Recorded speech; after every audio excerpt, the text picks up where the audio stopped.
Good morning and welcome to our alcohol awareness mental health session. My name is Hasan. I'm from Recovery College, senior manager for the trust.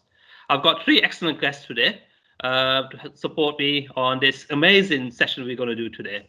So before we carry on, we do an introduction. So we start off with Nicola. Could you introduce yourself, who you are, where you're from? Thank you. Hi, my name is Nicola Gallagher. I'm a recovery coordinator, alcohol worker based in Morecambe Inspire. Thank you so much. Dr. Goli? My name is Dr. Abi Goli. I'm a regional lead consultant working for the whole of Lancashire footprint, Inspire, Change, Grow, Live community addiction services. Thank you so much. Finally, Dr. Meagher. Hi, I'm Joseph Moore. I'm a consultant psychiatrist working with Lancashire and South Cumbria Foundation Trust. Thank you so much. With a lot of experience in addictions. Thank you so much. I think today's session is so important, looking at today's is Alcohol Awareness Week, and how do we get our message across to the local community, to our staff. And looking at the recent research, which I was reading about yesterday, the Royal College of Psychiatrists estimate that in June, more than 8.4 million people in England were drinking at high risk level.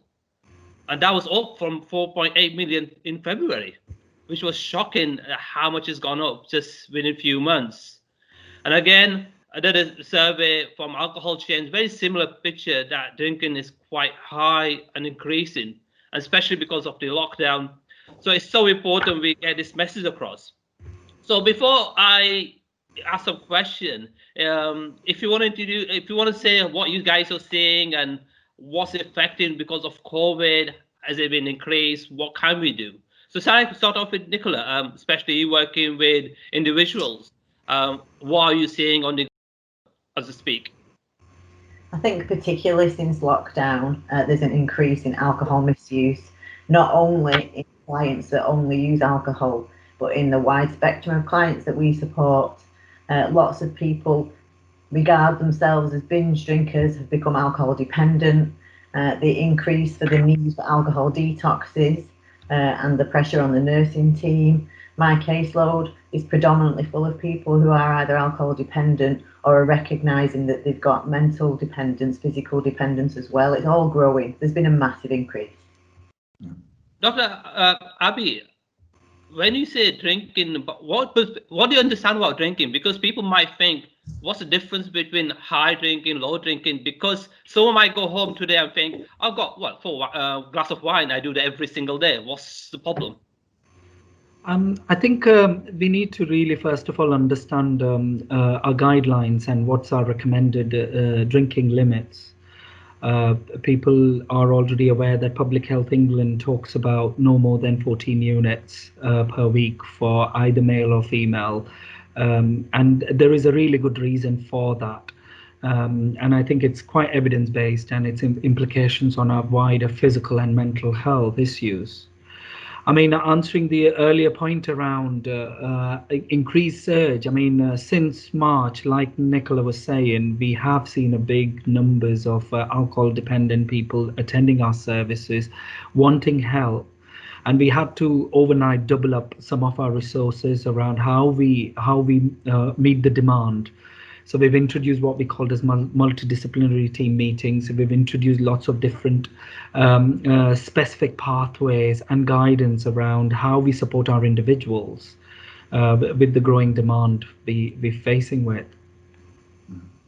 Dr. Joseph, how within a trust, how does that affect in with alcohol and mental health? Are we seeing an increase within our service, or what's the picture within the trust? Yeah, I think it's in line with what is already being said, that we are also seeing a big increase. And I think it's becoming much more part of the routine questioning that we do with people. So before, perhaps when somebody was being interviewed, alcohol may have been a more of a side issue, whereas now it's up in front, it's central. And as for the increased rates, I think one of the best indicators is my local Waitrose down here in Preston has doubled its size alcohol sales the actual physical space given to alcohol has doubled since the lockdown. And they wouldn't do that unless they were selling a lot more alcohol. So I think it's clearly the case. I mean, what the College of Psychiatrists was saying about levels of worrisome behavior. Now, it hasn't actually said there's 8.4 million people who are hazardous or harmful or whatever, but it has said that this is something that is of great concern and is not only a concern today, but is leading to potential problems down the line. And that's from a whole range of physical health problems as well as the mental health problems that we know about. Is it because, I don't know, has it opened up more because of COVID, or was this issue there before? Well, yeah, I think the issue was always there. I mean, the fact that it's increased is because there was an underlying bedrock of a substantial proportion of the population who regard alcohol as a normal part of their life. And then there's another proportion of the population who moved or who slipped quite easily into using free time or spare time with alcohol. 90% roughly of the British population drink alcohol, roughly, but not all at hazardous levels. But it's that the shift in the graph that's occurring. And because of the shift in the graph, because we see the tail end of the graph, the upper tail end of the graph, but because the whole graph is moving over, we are getting to see far more people coming through, not only with alcohol by itself as an issue, but also alcohol compounding many of the other issues that people have come forward with. Dr. Abi, why is it affecting differently to different people? Because some might drink more than others and think, I'm totally fine. But I see my colleagues, they're not totally fine. So maybe for some people, they might drink few units and affect differently than others. So why is that different happening for different people? I mean, we are all very different, isn't it? The way our body is made up of, the way our body functions, the way our body processes alcohol is very different. And a lot of factors involved will be that how our liver's processing that alcohol to break it down. So that definitely has an impact. And in addition to that, what kind of health conditions do we have? What medications we're on can all also impact and affect. And likewise, our age, the way we age ourselves, the way we deposit, for example, fat tissue around the body, can also have a big impact on how we either store or metabolize our alcohol. So probably that's one of the reasons why it affects differently.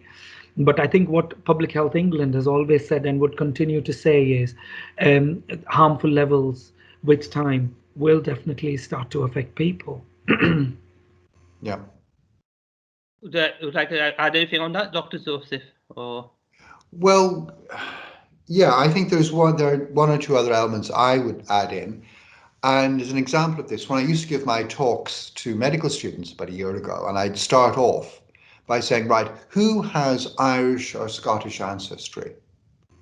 And the hands would go up and say, right, well, I bet all of us have got somebody who's an addict in the family, right? Now, I'm not saying that other people don't have as well, but there seems to be some sort of genetic basis to this too.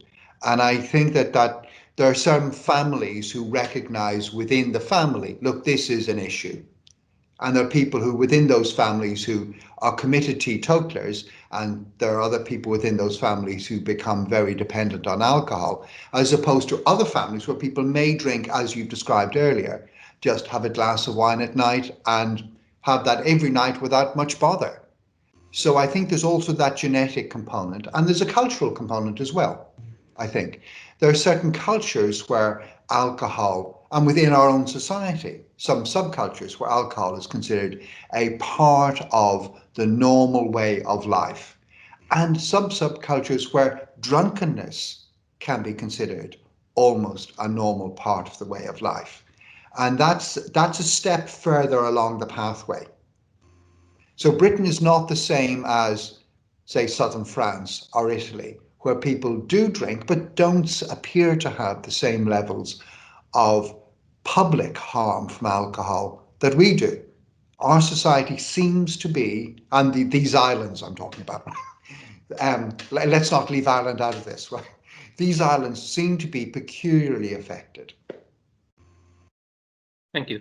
Nicola, when we see the clients you're seeing at the moment, the service users have this, because people have this image that when you have alcoholic, it's those people on the streets who are drunken. But what type of service users you tend to see coming to our services? I think it's a very broad spectrum from professionals. We work with doctors and nurses, for example, to retired elderly people who have recognised that one glass of wine has now turned into 2 or 3 bottles, to young people who have got historic issues with alcohol use in their families. There is no stereotype, like you just described. The people with brown paper bags on benches have long since disappeared. We have a multitude of cultural backgrounds, ages. I don't think alcohol picks, to be honest. I think it affects the majority of people. Is it still a stigma when it comes to alcoholism, or when you talk about it? Does it still affect people? Does it still exist?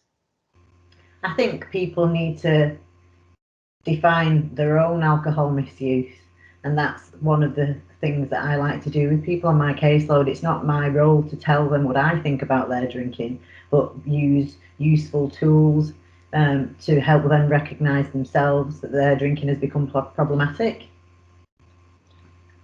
Can I mention, I think one of the important things we need to not forget is, first of all, people recognizing this as a problem. I think even Public Health England statistics recently suggest that there is a big percentage of hidden population out there who do not want to access our service or even declare themselves as having a problem. I'm with Nicola on that people need to start to define themselves, what that is and how it's affecting people. I think that's kind of a wake-up call for people to really see what the long-term effects could be if that carried on. I still feel that there's more we need to do out there to get those people into treatment or support them through their journey of recovery or recovering from that misuse. And we've not still got there yet. There's still people out there who need our help. Yeah. Does it come back to education then, for young people, parents? Yeah. And how do you do this education? Well, I think there's certain attitudes. Sorry, you want to go ahead? I think, unfortunately, we can educate masses, but people need to recognise themselves that they have a problem that needs addressing, and nobody can actually point that out to them. Denial is a massive factor in working with people who misuse alcohol. Yeah.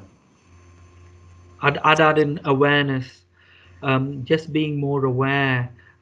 Education, I don't think, is the only thing. It's about being aware what is right, what is wrong, isn't it? And I think that's where I think we could make a real difference. And people need to coach themselves. People need to develop skills, or with our support, how they can, get through this difficult journey. Yeah, I'd like to add something to pick up on what Nicola has said about one of the populations, I think, particularly at risk during this period, of course, the elderly, because attitudes towards drinking in the elderly is much more ambivalent than it is towards drinking in, say, a working age population. In a working age population, when somebody has their life disrupted through alcohol, it has a direct economic impact and family impact and so forth. And that tends to be highlighted reasonably quick, not very quickly, but more quickly. But when mum or gran dies and dad or granddad starts drinking heavily, there's often an attitude, you know what, poor guy, what does it matter? He's elderly anyway, let him just drink himself. And there is that sense that there are certain subsections of the population for whom it no longer matters. Although, of course, it does. It makes an enormous difference to the quality of those people's lives. And one of the educational components that I think that we have missed as an NHS, as a society, is saying to people, particularly in the vulnerable groups, actually your life does matter. It does make a difference if you're drinking yourself into oblivion each day or not. There are other ways of dealing with this issue. So are those the issues that may be affecting them? I think that's one of the things where education has been most lacking, I feel. I've got a perfect example. A 75-year-old lady whose husband passed away through alcohol-related issues has been referred to our service because her wine consumption has drastically increased. And that, she stated to me when I spoke to her, was because she's got a physical health ailment now and is no longer able to walk. So at 75 years old, she's developing a dependence on alcohol because she's bored and feels useless. Yep. I mean, linking on to that, again, that age group is very vulnerable, isn't it, for developing mental and physical health conditions more than any other age group. And we often underestimate that. And I think that's really, really valuable to look at. What are the mental health issues which can lead on to people drinking more heavily or vice versa? And there's so much out there we need to be doing to safeguard that population. Yeah, I think one of the chances or the opportunities that were missed during lockdown specifically was because, of course, the elderly are the group and the population who are most vulnerable to COVID and so forth, and they are the ones who seem to be obliged to isolate or self-isolate more than any other group. But what do you do? Exactly as Nicola is saying, what do you do? Our society's been actually quite poor at supplying other forms of distraction, if you like, for that population who are now retired, who don't have Zoom meetings with colleagues at work, and who are by themselves, and a trip down to the local, Tesco's or whatever is probably their principal social outing. And I don't hear much from government sources with regard to this is a second lockdown, we should have learned from the first one. How do we deal with this? What else do we put in place? I think we're quite fortunate in the respect that we do have multi-agency working and we have a large community of support services that people can access. And one of the things we've looked at in Inspire is certain people cannot access the internet. How do we support people in isolation? We have befriending services, we have community services that are still offering one-to-one support. It doesn't all have to be internet based because that again only targets a certain audience. Absolutely. Yeah, absolutely. Yeah, but that means that that's the group of people who already have had contact made. There's the wider population of people who simply would not have taken those steps. And I think there was a public health message that was missed. Because, we could have said, stay at home, 2 meters social distancing, wash your hands, wear a face mask, and don't drink. Don't overdo it. It was one extra phrase at the end of that line, just to have raised awareness. And I think that would have made a big difference, actually.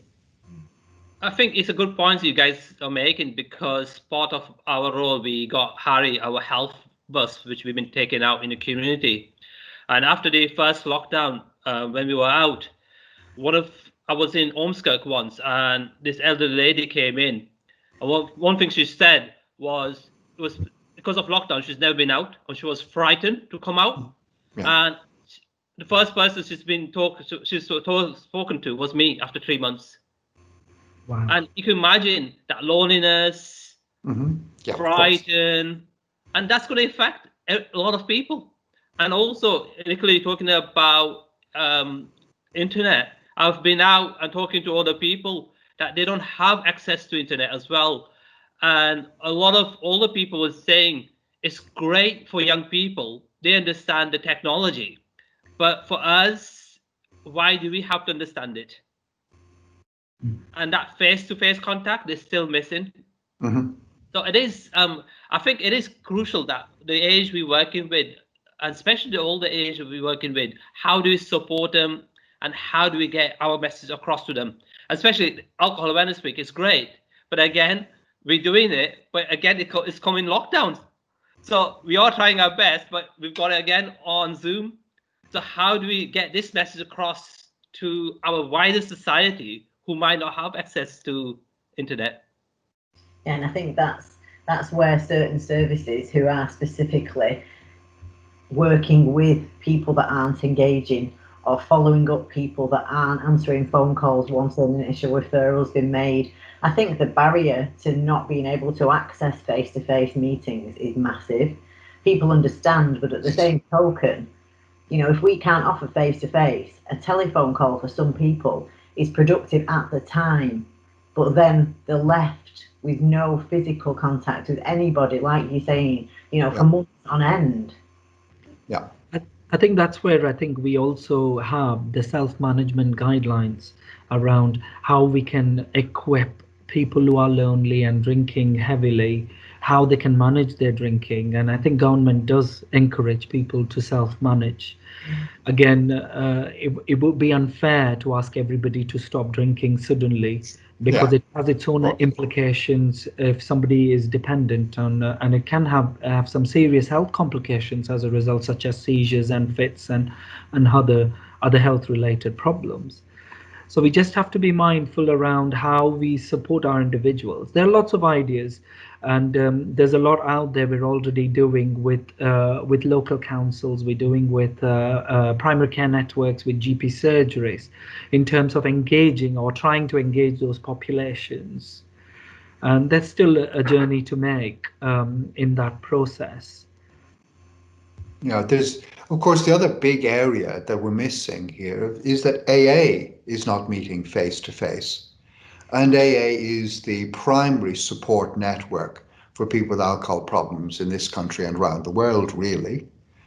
And that's had, the people I meet, the lack of AA support, direct face to face, person to person support, that emotional support, that's been a fairly significant blow as well.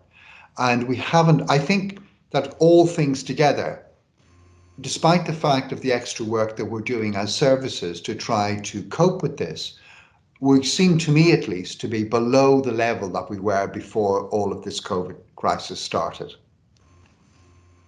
I think the advantage to the support that is still offered by AA runs alongside a principle that change and growing is part of, we'll use the word, addicts development. So hopefully people who do engage with AA in a face-to-face way will develop themselves into encouraging with online support. Yes, there'll always be a barrier for some people who won't like Zoom meetings, who don't feel they can connect to other human beings through a screen. But I think that option and the change of society, in some ways, opinions of what is a connection, that is developing. And meetings for Alcoholics Anonymous and Narcotics Anonymous have increased tenfold on the internet. Yes, for sure. Yeah. Currently over 800 NA meetings online that people can access 24 hours a day. So it's about promotion, I feel, as well. Yeah. Dr. Joseph, when you talk about alcohol, how does it affect the mental health, and especially currently looking at the COVID, loneliness? So how does it affect a person's mental health? Well, there are a number of ways, but I think the basic way is that it increases the susceptibility of a person to the full range of mental health problems. If somebody has a pre-existing mental health condition of whatever type, alcohol will tend to exacerbate it or to precipitate some form of episode of that particular condition. But it also moves people along a pathway in which they may have been able, for example, to cope with underlying levels of anxiety or worry or stress to the point where they become dependent on alcohol to support it, and then they're not able to do it. So it's a general shifting across of all mental health problems become worse with alcohol. But then there's a specific as well. You can have specific episodes or conditions precipitated through alcohol use and through drug and alcohol use, because of course the patterns of drug and alcohol use change according to the generations and backgrounds and so forth. Alcohol can also facilitate people taking other decisions, and those other decisions can lead on to problems themselves. So it has a facilitating aspect to virtually every area of mental health problems. Dr. Abi, would you like to? Yeah, and I mean, I'm thinking more around how people end up drinking in the first place. I think it gives you that really feel good feeling. It gives you that really nice buzz initially when people have a drink, and that's probably because of a particular neurochemical. But I think with time, that course changes sadly, and then it becomes more of a depressant, and then people end up having more depressive symptoms, feeling quite down, low, and probably feeling quite anxious, isolated, withdrawn, etc. And then that starts to the emergence of mental disorders, mental illnesses, and people always underestimate what its long-term impacts are. There are, like Dr. Joseph, there are a varied of illnesses alcohol can cause, sadly, and some people are more vulnerable to it than others. And that's something we need to always bear in mind, really, that although it might be the sole companion in when you're solitary or lonely, but eventually, is it a companion, or is it something which causes more problems or becomes a worst enemy? Mm-hmm. Yeah, for sure. Nicola, going back to our service users, and especially service users you guys been seeing Inspire, there must be people who have done amazingly well. Have you seen people now turning back or relapsing because of current situation? I think a proportion of people through the lockdown period have managed to become abstinent, have recognised the destruction and the dependence that they developed. I think a lot of my clients are starting to recognise where there was no problem, there was no psychological dependence. Now there is. So I think people are seeing their own drinking differently. We are getting some people who are coming into treatment and exiting treatment and engaging with online recovery. You know, there are successes. It isn't all doom and gloom, which is, you know, in this kind of way that we're all living today, it's a massive change to the drinking cultures. I think initially people saw, well, example, a pub closing was the end of social existence for many, many people. However, what people have learned now is other ways that they can interact. Yeah, I think in some respects, lockdown has promoted a change in thinking processes for many people, and self-medication is not a new concept. We're not seeing that the way we used to see that. People want to change, they want to learn how to manage their lives differently without that dependence. So yeah, there is some really good news stories as well. Yeah, no, I agree. Yeah, for sure. Because I think we always hear the negative side, don't we, when it comes to alcohol, that it affects this and so on. But how I look at it currently, especially in the current situation where COVID doesn't have the best news at the moment, we always hear the negative. So how do we get that positive as well in a society that there is also good side? And obviously recording and stats speak for themselves. But I think just looking at the interaction of service users, certain percentage of our clients have never engaged so well. You know, they prefer this method of contact. For people not in treatment, true, and for new people to engage, it's not necessarily been a positive experience. But for current service users of Inspire, like I say, they're having more contact with key workers than ever before. Dr. Abi, we were talking about the alcohol, different stage of alcohol, so drinking, hazardous drinking, binge drinking. I think, could you explain the difference between hazardous drinking and levels of drinking? Because for a lot of people, they misunderstand that what is binge drinking. Do I keep that up all weekend, or do I do it one day? Because I know with some people, what they might tend to do is keep up for a weekend and drink all 14 units in weekend and thinking, yeah, I'm still under the guidelines. So it is a mixed message, isn't it? It is indeed, because often things are calculated on a weekly basis. Things are either the alcohol consumption units and what recommended limits are calculated on a weekly basis. But we also need to understand what that would mean in daily, everyday terms. Our Public Health England guidelines and NICE guidelines, if you look at Orange Book, they all talk about no more than 2 units per day. That currently equates to 14 units per week. So whenever that limit's being crossed in one particular single event, and your example was very valid around saying, well, 14 units, I can drink all of it at once on one single day. That's when we're on the realms of binge drinking there, definitely, and that has its own implications, because as I said earlier, our bodies and our liver in particular has a particular way of processing and breaking down the alcohol. So anything more than the recommended is too much excess and has an impact and can be quite hazardous.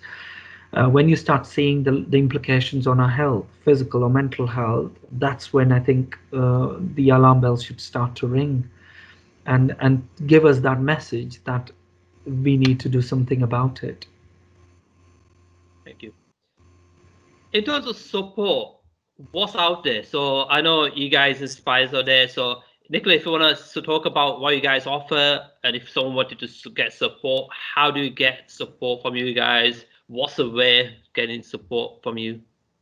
A simple phone call to our service starts the ball rolling, and there's a multitude of things people can engage with. It does involve a lot of online work, but external services are offering some face-to-face in certain circumstances. You know, our partner agencies, we have the New You, we have the Well Project. These are all commonly known to people who live in Morecambe area. And we have a variety of staff in different posts and different roles. We work alongside Emerging Futures, who support parents and carers of people who misuse substances. You know, in-house, we've got specialist workers that work with criminal justice, alcohol, drug abuse. There's a vast array, and a simple phone call and a triage process, which is where, you know, one of the key workers will contact somebody and ask initial stage questions and signpost appropriately. We have a service that's called Pause Recover, which we filter people into who are abstinent or stable. It doesn't all have to be a service offered to people that are abstinent. You know, there's many things people can engage with if they're just recognising that their alcohol use, for example, is becoming a problem. Kind of, excuse the term, but nip it in the bud, so to speak. So before it does become problematic, you know, or hazardous, as you quite rightly pointed out. But yeah, a phone call to any of the CGL services and just a few questions, and we can direct people wherever they need, if it is to come into treatment or if it is to work with lower level services that are out there in the community. Dr. Abi, what about the rest of Lancashire? I believe you cover whole Lancashire more or less. Yeah. So if it's someone from East Lancashire or Central Lancashire, how they go about getting support from yourself? Well, as Nicola was saying, that our referral process is very easy and simple. We would really encourage people to step forward and ask for support rather than being referred. There are different ways they can get help. It doesn't have to be a telephone call. They can leave a message on Facebook or WhatsApp, or even go on our website and fill in the details and the number. All sometimes we need is a name and a phone number for us to get back to them. And again, it doesn't have to be that they have to come into our buildings. It doesn't have to be that they have to do certain things or jump hoops or barriers. It could be different things we could do out there where they are. People don't have to come to us all the time. There's a lot more we can do, like Nicola was saying, around involving our partner agencies and signposting them sometimes.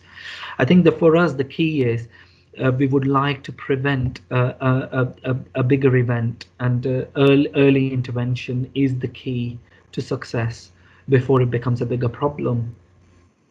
And don't forget, I think a lot of people with coexisting conditions or have noticed a deterioration in the mental health will contact their own GPs, and GPs can provide information about our services and often do.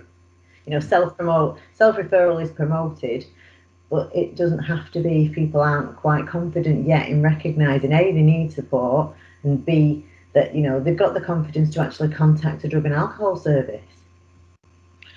You have online breaking free, I believe.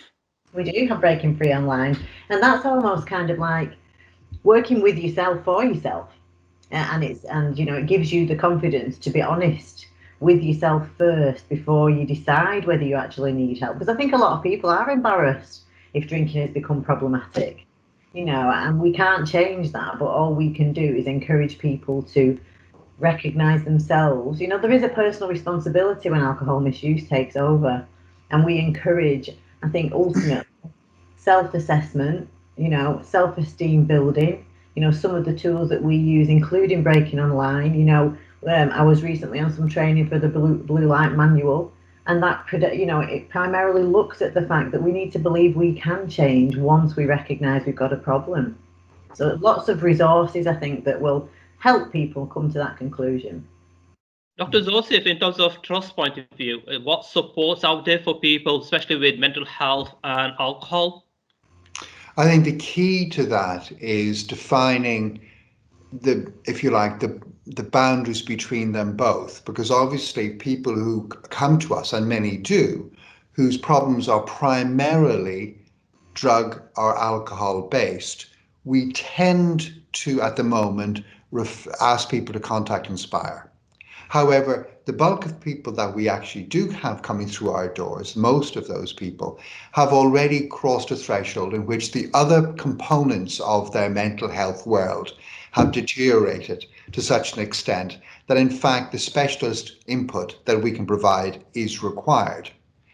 And so the work that we do would be either community-based or, unfortunately, and increasingly often, I'm afraid to say, inpatient-based, because we are an increasing proportion of the patients we have in the harbour and around our other inpatient units around the county are taken up with people who have substance and alcohol problems. And so it's having a significant knock-on effect within the way in which our system is responding. But yes, in answer to your question, first response we have to say, where is the balance here? How far does this constitute something where a mental health focus can be effective? And that's a fairly low threshold. And as most people come under that category. And thereafter, if it's only alcohol and drug, or if it's predominantly alcohol and drug, we tend to involve Inspire.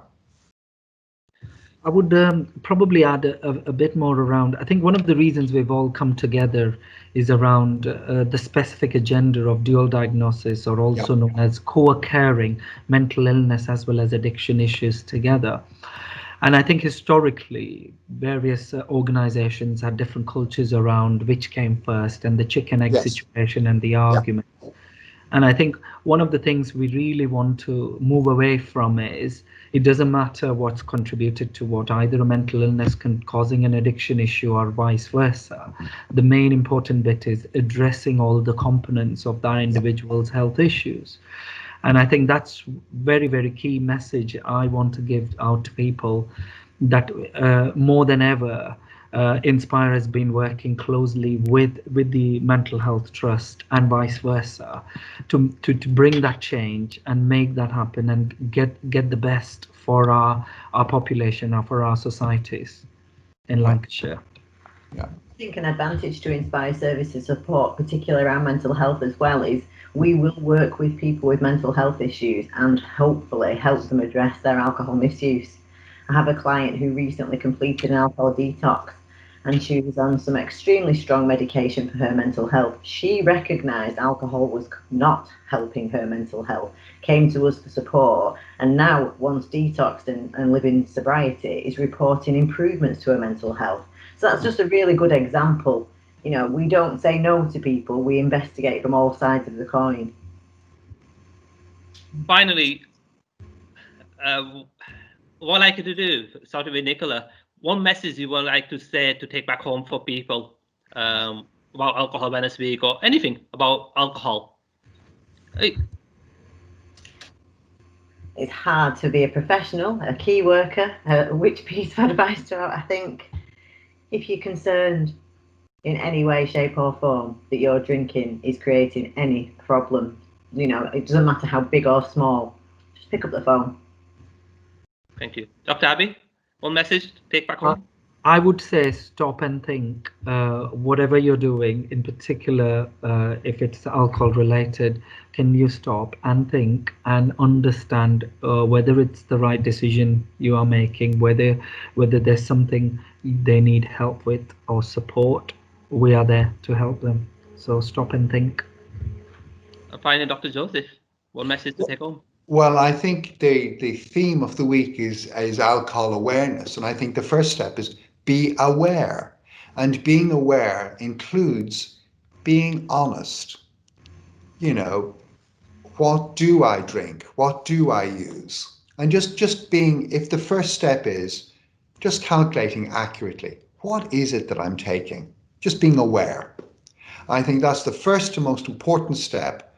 And then somebody can reflect back on it. Some people will take one pathway and some people will take another. And as we've heard, there are lots of pathways they can take, lots of potential help they can use. But I think step one is be aware. Thank you so much. Thank you to the panel, Nicola, Dr. Joseph, Dr. Abi, for your time and contribution. I'm sure people who listen back to this will really find this useful. And what we'll do, we'll put a links to your websites as well and contact details. So if anyone wants to go on the Breaking Free online or want to contact CGL, they'll have the direct contacts. And also for listeners, if you've enjoyed it, please put any comments on. And if you want more session, I was speaking to Dr. Abi, Dr. Joseph early on, that we need to do more about this dual diagnosis, co-occurring issues. So if the listeners think that they might need some more information, they want us to do more sessions like these, drop us an email, tell us what you'd like to introduce or what you want us to do. And hopefully sometime in the future, we might do something else. So thank you so much, everyone, and hope you enjoy this recording. And we might see you again. Thank you.